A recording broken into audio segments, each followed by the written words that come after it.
लोग बहुत बोर हो रहे हैं, होने दो, आज इनको सजा है। आज आपका बहुत बहुत स्वागत सविता नेगी जी, और ये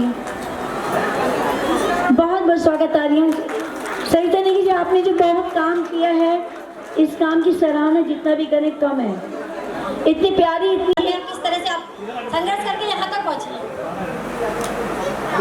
यहाँ पर उपस्थित आज के मुख्य अतिथि उत्तराखंड की बहुत ही लोकप्रिय गायिका बहन, मेरी छोटी बहन मीना राणा जी, यहाँ पर उपस्थित पूनम सती जी और बहुत ही सारी गणमान्य महिलाएं मैं देख रही हूँ, क्योंकि महिला दिवस ही है तो महिलाएं हैं। अग्रिम पंक्ति में मैं हरपाल रावत जी को जानती हूँ, जो कांग्रेस के बहुत बड़े नेता हैं, बहुत अच्छा काम भी करते हैं और मंच का शानदार संचालन कर रही बहन को भी मैं शुभकामनाएं देती हूँ। Thank you.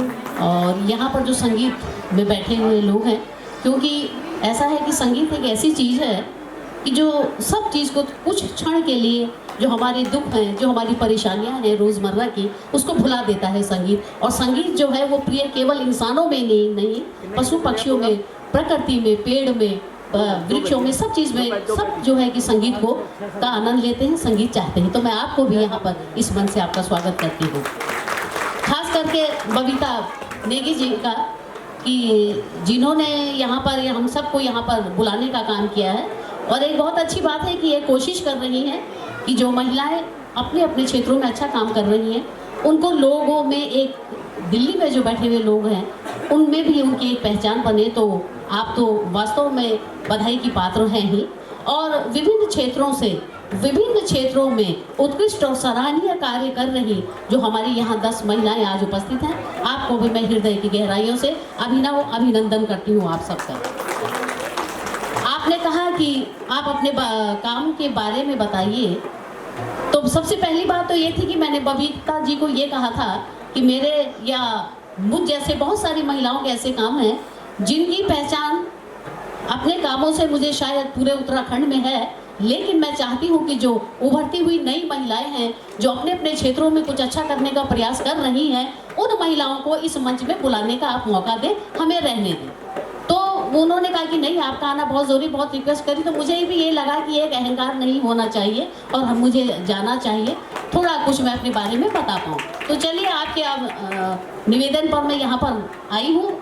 समय सबका अमूल्य होता है। तो पहले तो मैं महिला दिवस के बारे में एक छोटी सी बात आपको बता दूँ कि दिवस के रूप में मनाया जाने लगा। शायद आप लोगों को इनमें से हम बहुत सारी महिलाएं जिनको न पता हो कि जो ये 2023 है, इसमें जो है भारत सरकार, जो सरकारें होती हैं, जो विभाग होता है महिला सशक्तिकरण का जो विभाग होता है, बाल विकास का विभाग, उन्होंने इस वर्ष को महिलाओं जो इस रूप में मनाए, क्योंकि हर वर्ष जो है सरकार चाहती है कि कोई विशेष ऐसा क्या महिलाओं के लिए किया जाए, या महिलाओं के लिए एक विशेष चीज़। तो उसमें ये बात सोचा गया कि इस वर्ष जो है प्रौद्योगिकी के क्षेत्र में और डिजिटल शिक्षा के क्षेत्र में जो महिलाएं अच्छा काम कर रही हैं, उनका जो है सर्वे कराया जाए, उन महिलाओं को आगे करा जाए।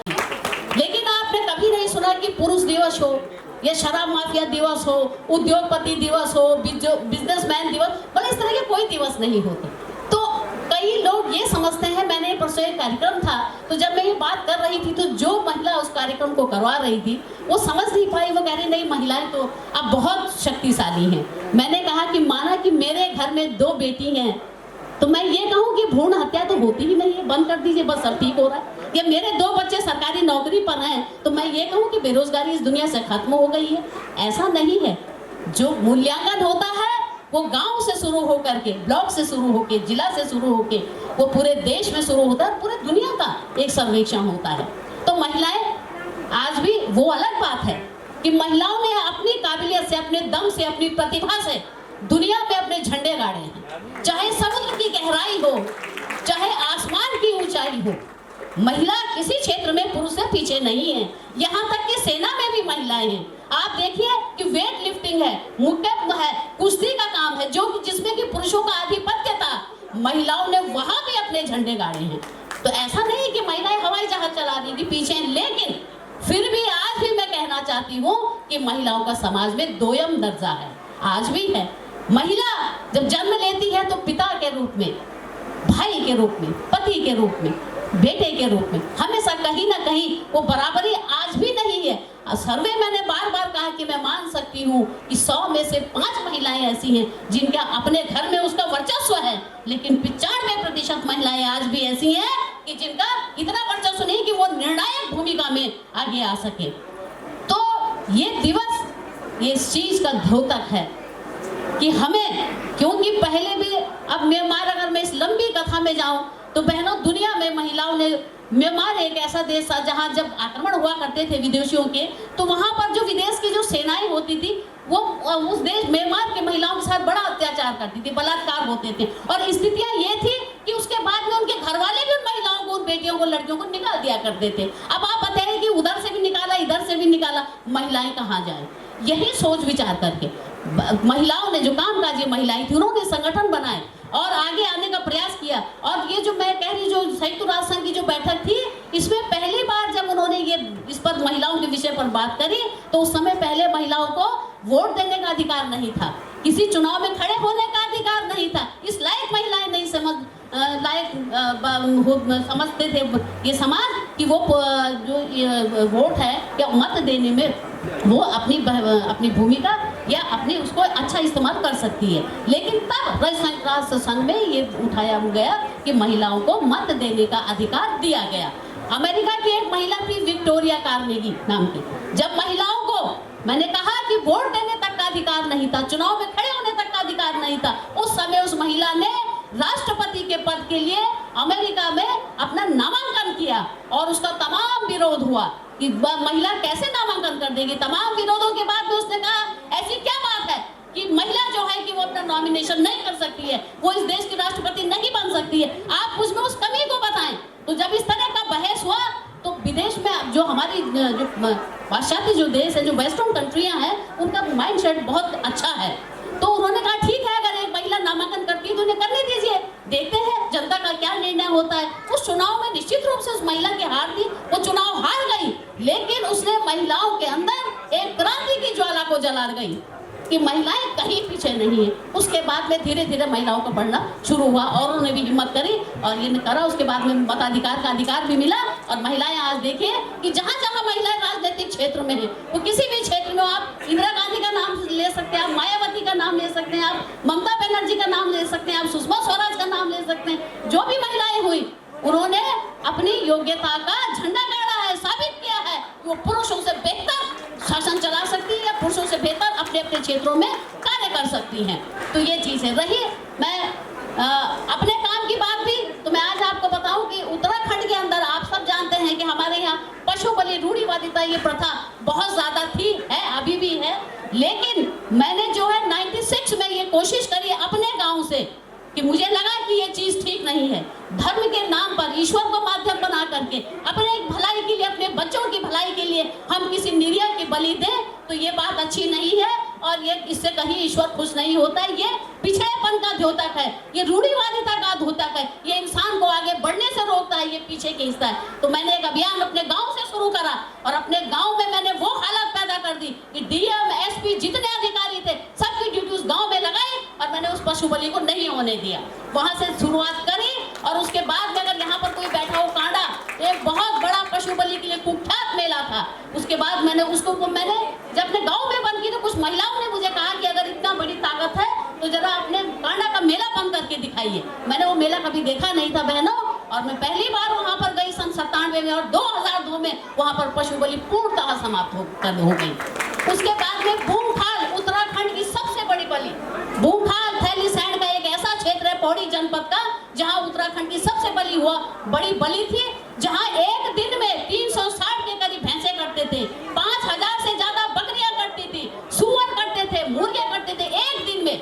और आप लगाइए कि जहाँ तांडव सुबह से लेकर के रात तक कटान का चलता हो जिस मंदिर में, क्या वो मंदिर है? और ऊपर से ऐसे लोग, अनाड़ी लोग, और वहाँ फौजी बाहुल्य क्षेत्र कि वो सुनने को तैयार ना हो। ऐसी जगह पे मात्र 8 साल के मैंने युद्ध स्तर का वहाँ प्रयास करा। मैंने वहाँ पर जब लोगों ने कहा, क्योंकि मैं कांग्रेस से जुड़ी हुई है, कार्यकर्ता भी थी तो लोगों ने कहा साहब तो कांग्रेस से राजनीति कर रही, तो मैंने भाजपा से मेनका गांधी को वहाँ पर बुलाया और एक मंच में बैठाया कि हम इस पशु के लिए कहीं कोई राजनीति, कोई बीजेपी कांग्रेस कुछ नहीं है। जो उसका भला करे, जो उसकी वकालत करे, वही उसका भगवान है, वही उसकी राजनीति है। तो मेनका गांधी आई वहां पर, हम दोनों एक उसके बैठे वहां पर, 8 साल के प्रयास में वहां पर पूर्णतः उतनी बड़ी बलि को पूर्णतः से विराम लग गया और वहां आज पशु बलि पूरी तरह समाप्त हो गई है। इस तरीके से मुंडनेश्वर एक ऐसा मेला था कि जहां पर सुना होगा 2005 में डीएसपी को भी लोगों ने पीट दिया, गाड़ियां जला दी, धर्मशालाएं जला दी, कम से कम 31 पुलिस वालों पर चोटें आई। क्योंकि मेरे साथियों, बहनों और भाइयों, मैं बताना चाहती हूँ कि अगर हम अंतरात्मा की गहराई से काम करते हैं, अगर हमारे अंदर सच्चाई है, अगर हमारे अंदर ईमानदारी है, अगर हम ये चाहते हैं कि हमें केवल सोशल मीडिया और अपनी फोटोग्राफी पर ध्यान न दें, सच्चे दिल से अगर हम कोई काम करते हैं तो निश्चित रूप से ईश्वर भी साथ देता है और प्रशासनिक जनता भी साथ देती है। मेरे साथ में मेनका गांधी मुझे बार बार बोलती रही कि सरिता, मैं भी पशुओं के कल्याण के लिए काम करती हूँ, लेकिन पुलिस प्रशासन जो है, जिला प्रशासन मुझे सहयोग नहीं करता, लेकिन तुम्हारे साथ पूरा प्रशासन रहता है। तो मैंने उनको यही कहा कि उन्हें उनके अंदर, मेरे अंदर उनको कोई सच्चाई ईमानदारी दिखती होगी। तो मैं आज आपको बताना चाहती हूँ कि हर मेले में मैं जितनी पुलिस चाहती थी, मैंने उसको पुलिस छावनी में बदल दिए। सब मेलाओं को डीएम, एसपी, कमिश्नर सारे जो है कि मेले में खड़े रहते थे। और आज मैंने उत्तराखंड के अंदर, चाहे वो देवी धुरा का मंदिर हो, चाहे चंपावत का देवी धुरा हो, अल्मोड़ा का गोलू देवता से लेकर के तब गंगोली हाट है, थोड़ा सा वहाँ पे बकरों का भी है, अभी जाऊंगी मैं। लेकिन उत्तराखंड में सार्वजनिक स्थानों में जो भैंसें, जो बकरियां करती थी, उनको पूर्ण तरह से समाजताज हो गया है, बिना कोर्ट कचहरी, बिना उसके जनता के सहयोग से, प्रशासन के सहयोग से और आप जैसे समझदार लोगों के सहयोग से। उसके बाद में अभी ये काम खैर जारी है, जहाँ छुटपुट अभी जहाँ चल रहा होगा। लेकिन उसके बाद में मैंने शराबबंदी के आंदोलन में, जो आप 12 दुकानें कह रही थी, 12 नहीं 18 दुकानें मैंने डीएम के द्वारा विधिवत सीज करवाई। मैं नहीं समझती कि हिंदुस्तान के अंदर किसी भी व्यक्ति ने डीएम के माध्यम से कोई शराब की दुकान सीज करवाई हो। अपनी जोर जबरदस्ती से करते वो बात अलग है, लेकिन प्रशासनिक आधार पे नहीं। और मैंने वो कमियां निकाली प्रशासन की, वो चीजें दिखाई कि ये गलत तरीके से दुकानें खुली हुई है, कि जिला प्रशासन को बाध्य होकर के वो दुकानें 5 महीने तक बंद रही। लेकिन दुर्भाग्य ये था कि सरकार ने कहा कि जब जो नेशनल हाईवे से 500 मीटर की दूरी पर दुकान खुले, लेकिन आप सरकार की देखिए, इन्होंने कहा कि अब ये जो नेशनल हाईवे को क्या बना दिया, डिस्ट्रिक्ट हाईवे को बना दिया कि ये जो है नगर पालिका उसके हाईवे, ऐसा करके उसको पलट दिया कि नहीं साहब, ये तो डिस्ट्रिक्ट हाईवे है, आपने तो नेशनल हाईवे के लिए कहा था, इसलिए अब यहाँ पे खोल सकती है। लेकिन अब क्या कहा जाए, अगर वो शराब की बोतल को गंगा जल कहेंगी तो लोग वैसे ही चलेगा। लेकिन 5 महीने तक लगातार दुकानें बंद रही, 18 दुकानें तो विधिवत से। और ये आंदोलन जो है केवल पौड़ी जनपद में नहीं, मैंने टिहरी में, रुद्रप्रयाग, चमोली तक, देवाल की लास्ट दुकान जो चमोली की थी, वो